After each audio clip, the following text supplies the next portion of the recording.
উপস্থিত সকল পর্যায়ের নেতৃবৃন্দ, সম্মানিত উপস্থিতি, আসসালামু আলাইকুম। প্রিয় ভাইয়েরা আমার, আমি বক্তব্য রাখবো না।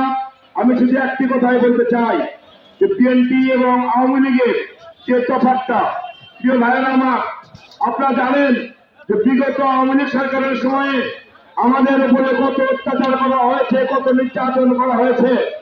আমরা যারা এই মঞ্চে বসে রয়েছি, আমরা কেউ মাসের পর মাস, বছরের পর বছর, দিনের পর দিন আমরা আমাদের স্ত্রী সন্তানদের মুখ দেখতে পারি নাই, আমরা আমাদের বাবা মায়ের মুখ দেখতে পারি নাই, আমাদেরকে পলাতক জীবনযাপন করতে হয়েছে, আমরা বাড়িতে থাকতে পারি নাই।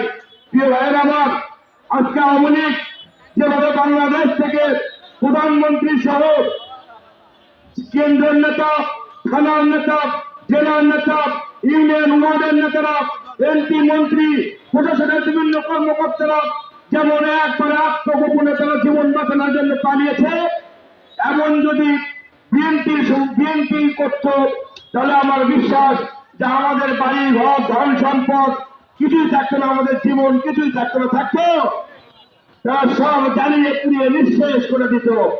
কিন্তু আমাদের নেতা দেশ নায়ক তারেক রহমান হাজার হাজার মাইল দূরে থেকে উপলব্ধি করেছেন যে যেটাই কোনো মানুষের যাতে ক্ষতি না হয়, বাংলাদেশের সকল মানুষ, বাংলাদেশের কোন মানুষের যাতে বিএনপি নেতৃবৃন্দদের যাতে কোনো ক্ষতি না হয়, সেজন্য সবসময় দিক নির্দেশনা দিয়েছেন। এটাই হলো বিএনপি আর আওয়ামী লীগের মধ্যে তফাৎ। তাই ভাইরা আমার, আগামীতে যে নির্বাচনগুলি আসছে, প্রত্যেকটি নির্বাচনে আপনারা জনাব তারেক রহমানের নির্দেশে ঐক্যবদ্ধ থেকে ধানের শিশুটিকে নির্বাচনে আপনারা ভোট দিয়ে জয়যুক্ত করবেন, এই আশায় প্রত্যাশা রেখেই আমার সংক্ষিপ্ত কথা বলে শেষ করছি। সবাইকে ধন্যবাদ। আসসালামু আলাইকুম। একটি সুন্দর দেশ গঠন করবো, দেশ গঠন করবো, সুখী সমৃদ্ধ বাংলাদেশ গঠন করবো। এই হোক আমাদের বিএনপির আজকের এই মাহফিলের